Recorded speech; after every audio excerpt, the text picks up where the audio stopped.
नमस्कार, Hindustan smart digital में कानपुर से मैं प्राची सिंह आप सभी का स्वागत करती हूँ। आइए नजर डालते हैं दिन भर की प्रमुख खबरों पर। शादी के दिन दाढ़ी बनवाने निकला दूल्हा, पुल के नीचे मिला शव। किसानों के समर्थन में सपाइयों ने निकाली ट्रैक्टर रैली।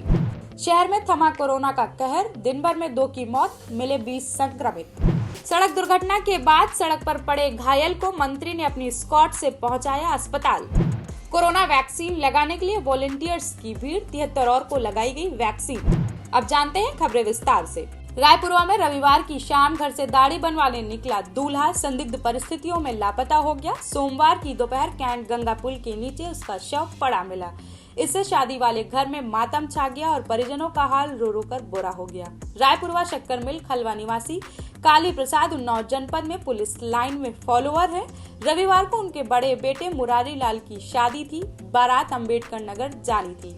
पिता ने बताया कि वह घर से दाढ़ी बनवाने को कहकर निकला था। देर रात जब नहीं लौटा तो खोजबीन शुरू की। कुछ पता नहीं चलने पर रायपुरवा थाने में गुमशुदगी की रिपोर्ट दर्ज कराई थी।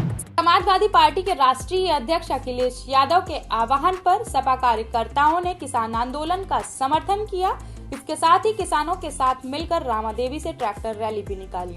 सपा महिला सभा की प्रदेश सचिव उजमा इकबाल सोलंकी ने आरोप लगाते हुए कहा कि लोग सरकार से पहले ही परेशान है, व्यापारी खून के आंसू रो रहे हैं और अब किसानों को भी सड़कों पर उतरने के लिए मजबूर कर दिया है।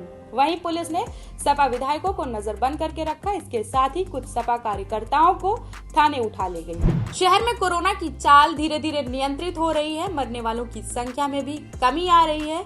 इन दिनों रोजाना 50 से कम ही संक्रमित मिल रहे हैं। सोमवार को 24 घंटों में 2 मरीजों की मौत हुई और 20 नए संक्रमित मरीज मिले हैं। कानपुर में कुल मरने वालों की संख्या 795 हो गई है और कुल मामले 31,000 के पार हो गए हैं। सीएमओ डॉक्टर अनिल कुमार मिश्र का कहना है कि सामाजिक दूरी और मास्क का पालन किया जाए तो कोरोना से थोड़ी राहत मिलेगी।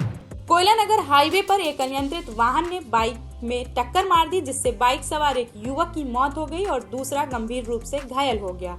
वहां से गुजर रहे कैबिनेट मंत्री सतीश महाना की नजर घायल पड़े युवक पर पड़ी तो उन्होंने अपना काफिला रुकवा दिया। घायल युवक को अपनी स्कॉट की जीप से उर्सला अस्पताल भिजवाया। बर्रा गांव के रहने वाले पवन और प्रशांत रामा देवी की तरफ आ रहे थे, तभी कोयला नगर हाईवे पर किसी वाहन ने टक्कर मार दी, जिससे पवन की मौके पर मौत हो गई और प्रशांत गंभीर रूप से घायल हो गए।